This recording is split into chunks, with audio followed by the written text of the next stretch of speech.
Welcome to Lab Life with the Air Force Research Laboratory. Hi, I'm Michelle. And I'm Kenneth. Hello, folks. Today we are joined by Dr. Kathleen Dipple to discuss the power of gold nanoparticles, alternative navigation techniques, and how important it is to find a supportive community in the workplace. In 3, 2, 1. Hey, folks, and welcome back. Today we are joined by Dr. Kathleen Dipple, an alternative navigation research scientist. Thank you for joining us. Hi, it's great to be here. So starting off, before we get into that amazing title you have and really dive into what it means to be an alternative navigation research scientist, you brought up something really cool. We were kind of talking beforehand, and that you were really into magic. So when that comes to mind, I always think like, hey, science is magic in a way. And I'm trying to think when you were younger, is that why you kind of got into magic and then eventually science? Yeah, so I've always been a nerd ever since I was very young. I loved stuff that maybe tricked people or surprised people. And I was totally into magic. And in my first chemistry class ever, our teacher used to do these demos where there's one specifically that like blew my mind. And it was the elephant toothpaste demo, where you have two small amounts of liquid come together and it basically foams up so huge, like 30 times the size. And it felt like magic on another level to me. And I wanted to like master that. So that's why I got my bachelor's in chemistry. No, honestly, I bring this up all the time because it's almost a running joke, but it's true. I wanted to be a chemist for so long when I was a kid because I thought it was so cool like that. Like I saw experiments as a kid or people visit in second grade, like whether it be foam or like even talking about like, hey, look at these two compounds go together, like making this compound and look at the reaction. And it was so cool to me, even looking at, volcano stuff, like mixing together was a vinegar and baking soda. And It really is to kids like magic. So in terms of the actual magic you did then, did you actually have a magic kit or is this more of like a chemistry kit that you performed scientific magic with? No, I just had like a cheap little magic kit that I used to love. Like I had like a dollar snatcher and I like pranks too. So I had like itching powder and, the thing that makes your thumb look like it got chopped off, all that good stuff. But actually nowadays I have chemistry demo stuff. Like I keep at all times, just even for like any kids in my life or adults. Cause honestly, I still think it's cool. So I actually have everything for the elephant toothpaste demo and a couple other demos, for my cousins or, anyone. Have you ever done the Mentos and the Diet Coke experiment that was a pretty big thing a few years back? Oh, yeah. You can actually do Diet Coke versus regular Coke because it'll be slightly different because Diet Coke is less dense than regular Coke because there's no thick sugar or syrup. So Diet Coke explodes better. That's the real science we need behind this. So you guys, if you take away anything from the beginning of this podcast, that's important. So that actually begs another question that I have to know. So April Fools, for us, we're recording this just a few days beforehand. So being a prankster, is this a pretty big holiday for you? It's huge, honestly. I've thought of ways to prank people virtually. I've thought of getting, the blood capsules in their mouth and then just randomly during a talk, like having blood start pouring out. But people are high stress right now. Maybe that wouldn't be too funny. But yes, let's just say I'm planning a couple things. I would love to hear updates because honestly, that is. So I was always, I guess, the pranky, you could say. Like I was never the good pranker, but my sister, much like you, she was dialed in. She knew how to get us. Like whether it was toothpaste and the Oreos, making the Jell-O and make it look like it's cranberry juice. Like it was never anything, like it was always fun like that. Like very tongue-in-cheek, funny stuff, but virtual stuff I didn't think about. That's a real challenge. So I'd be interested to hear what you got. Yeah, I got a couple ideas. Maybe having a fake burglar come in and like, you just. It almost sounds like a prank show. Yeah. I can imagine. So, hey, you know what, though? We'll have an update later on. We'll circle back around, maybe have a little side podcast about fun pranks and ideas you can do for your friends over Zoom to lighten things up. So, honestly, I like this. We'll revisit. Okay. But with that in mind, then, like what we're kind of talking about, the magic of science here, chemistry that really tied you into a lot of this. So I'm curious then, kind of tying into your career and kind of how you got into the science field. We know that you did some pretty cool stuff in grad school, nanoparticles and solar panels. So can you kind of dip into that magic, if you will, and talk about what that was like? Sure. So my PhD is in nanoscale science. So I studied different types of nanoparticles for solar panels. So obviously, nanoparticles are really small. So you can make an extremely thin solar panel, like almost like a skin on a building, and it'll be transparent, but it still works the same. So specifically, I worked on gold nanoparticles paired with quantum dots, which it sounds really crazy, but it's really these tiny particles that you act like as an antenna to make the sunlight way more focused into the device than it would normally be. So they're much more efficient than conventional silicon solar cells. That is so interesting. Fascinating. So could this actually be like a wrap on a building someday? Like if it was ever scaled and instead of having these huge panels? Yeah, absolutely. And they even have like self-tinting windows because it can be transparent, but when the sun comes out, it'll tint and it'll absorb even more light. There's a lot of stuff in the works, but unfortunately, like you said, it's not scaled yet. And nanoparticles are pretty expensive to make and characterize and buy. So hopefully, we'll get past that. Yeah, and imagine, gold has a little expense to it too. Yeah, even nano gold. Even nano gold. So you had an internship with AFRL. What type of internship did you have, and what all did you do during it? The summer before my last year of my doctorate, I did the AFRL Scholars Program, which is just a 10-week summer internship. I highly recommend it to everyone, even remotely interested in what it's like to work in a DoD lab, because otherwise you really don't know what it's like because it's all, so under wraps. So I actually worked on using gold nanoparticles as a color changing detector for chemical warfare agents in the air. So they'll actually change color based on what's around it, which is crazy. Obviously, unlike any normal bulk material, like gold's going to look gold no matter what gas it's around, like a bar of gold. But nano gold will change the whole spectrum of the rainbow, depending on what's around it.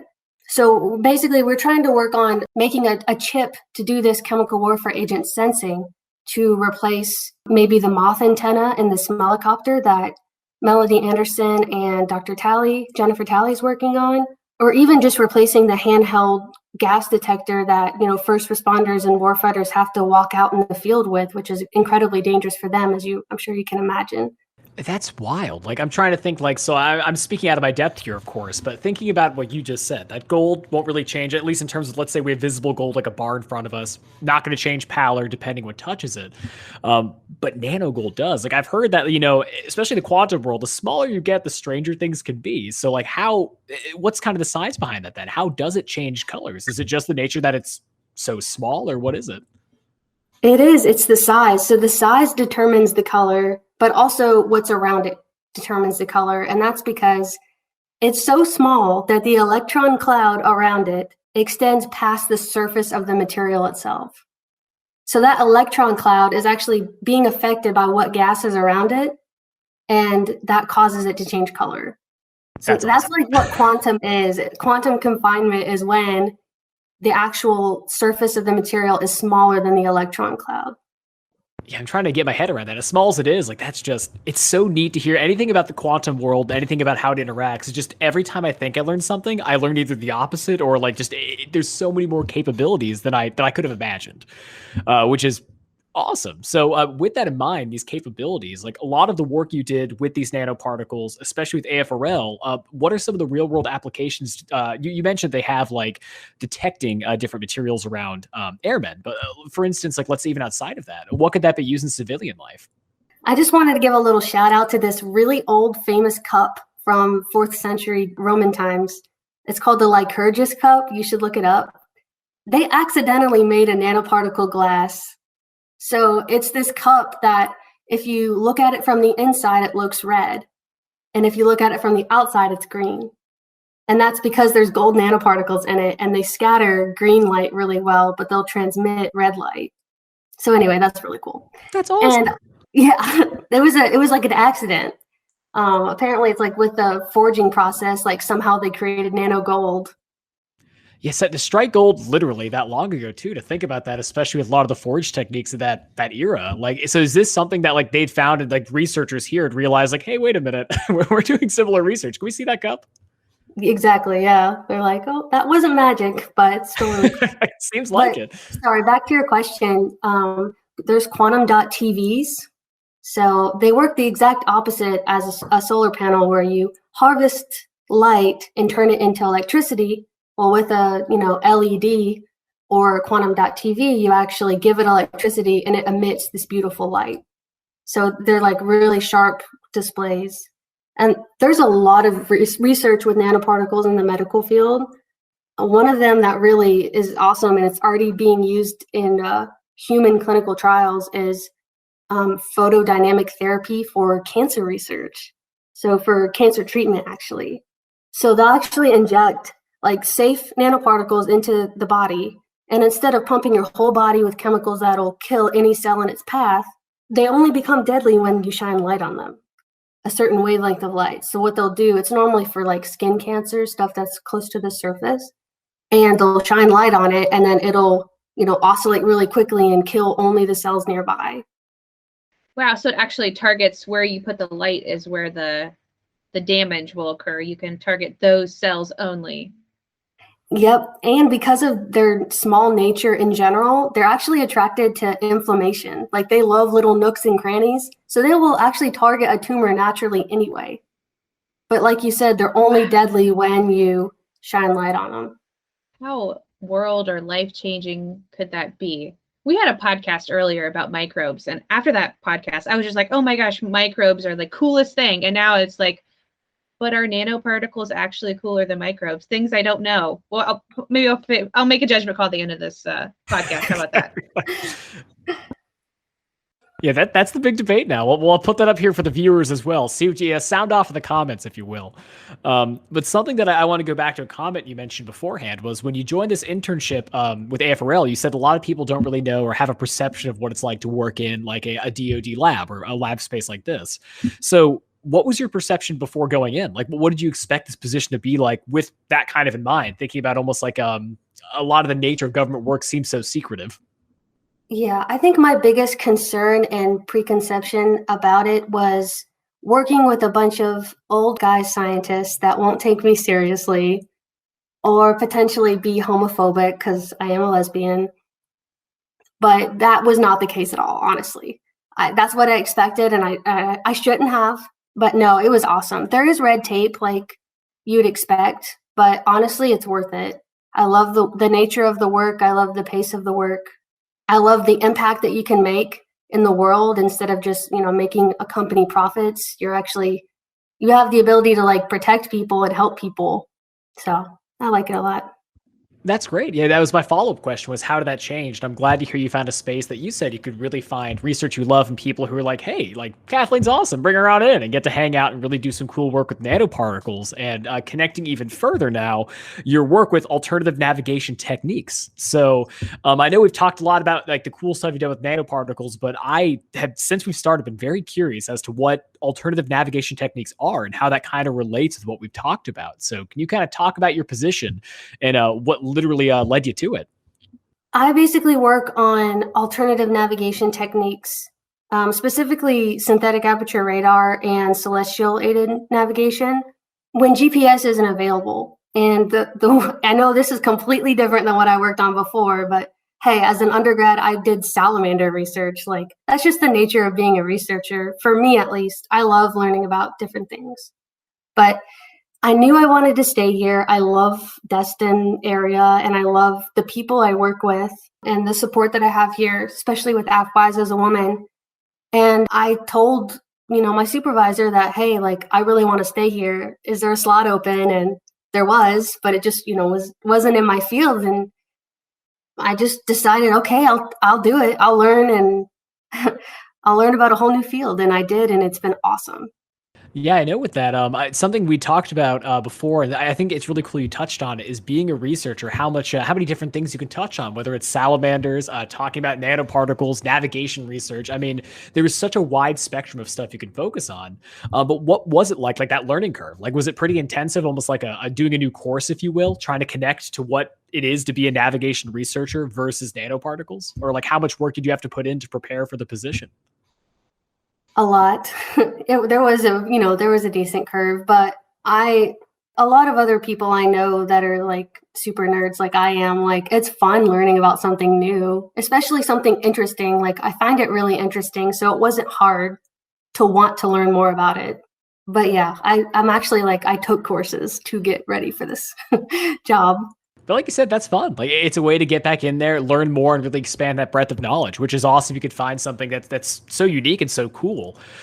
So now that we've kind of discussed like how you got to this point, I'd love to learn more about it. So what makes the work you're doing so important to pilots, and how's it really changing, I guess, the way that they're flying? Like how is this different than what we're used to, let's say, in the past decade or so? So global navigation using satellites is great, but unfortunately, it's very susceptible to jamming, cyber attacks, and even just limited sight affecting it. So what alternative navigation techniques, hope to accomplish is give us high confidence in our location without relying on GPS signals that could be damaged or degraded. But we don't expect the pilots just to have navigate by the North Star exactly, do we? You mentioned celestial stuff. They're not up there with like a map and, my Girl Scout handbook that I had growing up that told me, where Ursula Minor was or something like that. What are they working with? I know, that's so funny you say that. When they first explained to me what celestial navigation was, I was like, so like Harriet Tubman, she was doing this a long time ago, but no. Yeah. It's actually using any, space objects like, satellites, space junk, and there's catalogs of it, of course. And you know where it's going to be and when it's going to be there. So basically you can like take a picture of the sky, and then from that point, about where you are. So it's not really using stars. Stars are too far away to actually use because they don't change much when you move a lot. So it's kind of like picturing this. So I take a picture of the sky and identify different satellites or junk or whatever bits of rock or pieces of things that have broken off. And this big database knows where it should be at a certain time. And from my position, I should then be able to figure out where I am on the planet or on the air above the surface. Yeah. So you guys really put it together well. That's a really cool way of visualizing like how this all works, like picturing the heavens literally and finding out where you're at. So the question I had with that then is something we kind of talked about was how this could work. And with a pilot up there, would this be the case that let's say that they may need assistance in actively getting back on track? Would this device take over, or would this be more of something along the lines that the pilot simply just takes controls themselves, realigns, and they're solid? So normally in a navigation system, there are a bunch of different sensors working together the whole time. But, there's some that are much more reliable than others. So, a lot of these sensors are already there. Like for, synthetic aperture radar, like there's a lot of that stuff that's already there, but we want to make it reliable to the point where it can fully take over and we can use that with confidence, when stuff's degraded or jammed or, attacked. Yeah, no, that makes sense. Yeah, I was wondering how autonomous it was. That's very cool to hear it has some capabilities. And going down that train even further then, is this technology planned on being used in autonomous vehicles themselves? Let's say drones or other monitoring aircraft outside of manned systems? Oh, absolutely. Yes. But of course, there's the caveat of it's small, so you need a low size, weight, and power type of sensor to be able to fit on that platform. But absolutely.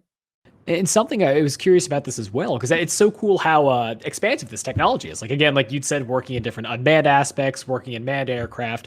In terms of testing then, I imagine that a lot of this is just all simulated work then? Like you have a cool computer station, you can just run simulations, kind of check it, give it thumbs up, or how does that all work? Well, we do simulations, but plenty of flight testing as well. So real flight testing and where we turn the GPS off, but we know the truth. And you can compare. That's awesome. So it's great to hear that this is moving along, and hopefully we can get some more updates later in the future when we hear more about it. But this is the first time I've really heard about technology quite at this level. So that's some exciting stuff. Oh yeah, thanks. I really love it. It's awesome.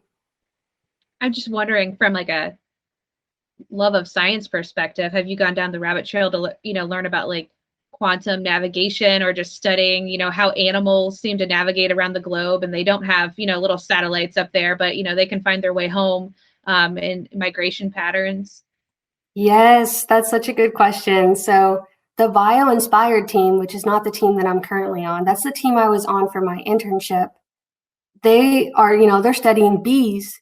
Bees have magnetic nanoparticles in their bodies, and they use those nanoparticles to orient where they are on the earth. There's plenty of examples of nature navigating, obviously not using GPS, really well that we're studying, and we're trying to see if we can like make a device similar. Butterflies are amazing at it as well. In birds, they have like cryptochrome in their eyes. In addition to, some of them have magnetic nanoparticles in their abdomens as well. I'll have to check on that, but yes, that's a great question. Okay, I had no idea that was going to tie back to nanoparticles again. So they're winning in my book. This is really cool that a bee just has, magnetic nanoparticles just hanging around. Yeah, absolutely. There's some animals that actually produce them. I know that there was a type of bacteria that can produce silver nanoparticles, which are antimicrobial, to kill other things around it. Which I was like, what? That's crazy. Oh my gosh. I feel like, Spider-Man, like you got, Peter Parker, right? Is it Peter Parker, Ken? Is that his name? Yeah. Yeah. And also Miles Morales, there's plenty of others in the Spider-Verse, but he's our main guy. What if you got like stung by a bee? Then all of a sudden you could just navigate anywhere. You didn't need to know, I don't know, just thinking like instead of being a spider bite, I don't know. We write comic books on the side, Ken. We've got an idea. And hey, there's a lot of people. I mean, to a lot of credit of that, there's cool stuff with Daredevil. He's able to not use nanoparticles, but he can see the world around him through sound waves. So it's kind of cool to think about how many animals not only inspire our favorite comic heroes, but with what Kathleen's saying here, like hearing a lot of this research, it is amazing to think everything we've done, the animal kingdom has either found a way or perfected it. So we just study that and get all the answers we're looking for in many ways. I had no idea bees had that. I have to imagine that's more of a recent discovery, or maybe not. I don't know. I'm not exactly sure when that was discovered, but I do know it's like a kind of a newer area of research to study them and how they magnetically navigate to help us use the magnetic anomalies of the Earth's crust. Because, there's like iron ore in different places, and that's like just as good as a geographical map. So we can actually use the magnetic map and like use that to navigate. It's pretty cool. Yeah, because I would have guessed, I know the classic example has always been carrier pigeons and other birds that have like that magnetic sense where they know where they're at all times. But again, bees had no idea. But that it's so cool, again, to think even with advanced systems like this, even working in the quantum world, we can still look to nature for answers. And I'd forgotten that you mentioned that you worked with the Bio Inspired team. So a lot of that research had to have really, like, almost getting up to this point, that really had to help you out, because you have to think about everything that's touched by nature. You're like, yeah, I've worked in this world. I know how this works. And it's kind of cool to have that basis almost before you moved on in your career. Exactly. Yeah. It's been great. And even just thinking about cross collaborations between teams, like I know what's going on over there. So it's easy, to bring people together and think about people that could help. And speaking of people that can help, something you mentioned beforehand, I really wanted to get a full purview of your career before we kind of dove into this. You mentioned AFWise, and that's something we've actually had a podcast on that'll drop before we talk here about it, and talk about the impact with some of the chairs who are sitting there currently, the current chair and a past chair, and just how important that is for women, especially in AFRL, and the impact it's had in their career, helping illuminate a lot of areas they may not have known, or even helped out in spots that people didn't know where to go to ask these questions. So I wanted to ask, when you came in, and you mentioned beforehand, especially being like, a lesbian and a woman here in STEM, how has AFWise helped you, and how important has that been in your career? Yeah, so I joined AFWise 2 years ago, and it has provided so much awesome support, just being a gender minority in this field. And we have awesome speakers that are super motivating, and they, of course, told us about like different women right now in leadership roles. Like my team lead is a woman. My first level supervisor is a woman. The commander is a woman. And they're not just women, they're amazing at their jobs. And I find that extremely empowering and motivating, because you can see someone who's like you, kicking ass at their job. It's awesome. It's extremely motivating.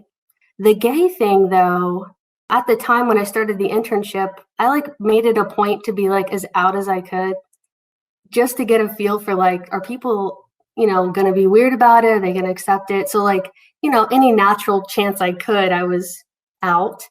And lucky for me, like no one was weird about it. No one made me feel awkward or, like I was being judged, which is awesome. And I kind of highly recommend doing that if you're comfortable and gay before you like start a job somewhere, because, in some places you're like allowed to legally be fired for being gay. So, but which brings me to my next thing. Last year was the first ever council for LGBTQ plus people on Eglin. It's like a club, and we like plan and host like pride events and all sorts of stuff like that. So it's allowed me to connect with a lot of other LGBT people on base and allies, which has been awesome. So that's helped me a lot. That is awesome. Like to hear, especially that Eglin has that support, especially in the STEM community, a place to meet. Like, I know you and I talked about it before, but I mean, huge shout out to my mom, Karen Morgan, great person. So she has been married to my mom for years and very similar, has done a lot of outreach efforts here in the Cincinnati area to do just that, helping people in STEM. She's an engineer to really find and connect. And that's so important, especially if you're in the LGBTQA plus community. To find, like you said, similar people in the your career field or people to talk to. So I'm so happy to hear that you guys have had that accepting community, chance to get your voice out there and to be your true self. Like that is so hard for some people. And this, especially this podcast, that is very empowering to hear. Yeah, it's awesome. I'm so lucky that like right after I started here, I got the email that they were putting together this council for the very first time. I was like, I'm honored to be a part of it. So it's great. That is great. And going along that then, so I know AFWise has been a really good, like, and especially this community you've been part of has been so great to actually help you feel more empowered, as you mentioned, to meet more awesome people.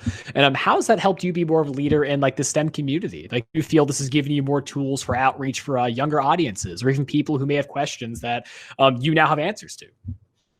I think it's important, of course, to have people to like that you look up to, and AFWise has really helped me find those people and also like feel supported. And of course, like it's given me great ways of supporting other people. And not only all of that, I do think it's really important to always act as if you're someone that someone looks up to, even if you're not, at all times, just because you just never know who's watching you and who, I don't even know if I answered your question, but. No, you did. And I really liked what you said there. Act as like, somebody who you'd want to be somebody to look up to. I just said that weird, but you know what I mean? Like act like the person you'd want a mentor to be like, and that was exactly what I wanted to touch on is like, has this helped you become a better mentor, you think, or at least be able to help out younger generations interested in STEM? Absolutely. And I'm actually a Lego League judge. It's like I think it's middle school age kids, it's a robotics competition. So I was like a science fair judge. So my job here, working with Brian Mitchell, who's our outreach coordinator, it's given me so many opportunities to just do community outreach and just be like, hey, like, look at me, I'm a young woman and I'm a scientist at AFRL. You can be too. It's meant a lot to me. It's really important because my parents never went to college, so I had no exposure to that. And, things like demos, things like outreach is like, can make or break someone's interest. But I mean, it sounds like you're so passionate about what you do and so excited. I mean, at the top of the podcast, you're talking about, I just keep, some chemistry experiments around the house in case I want to inspire some kids to think science is as cool as you did with the elephant and toothpaste experiment. And you're a science fair judge, Lego League judge too. I mean, final question is, do you have any advice for those students and maybe in those minority students they're looking to join the world of STEM? What would you tell them? Do it. Do it.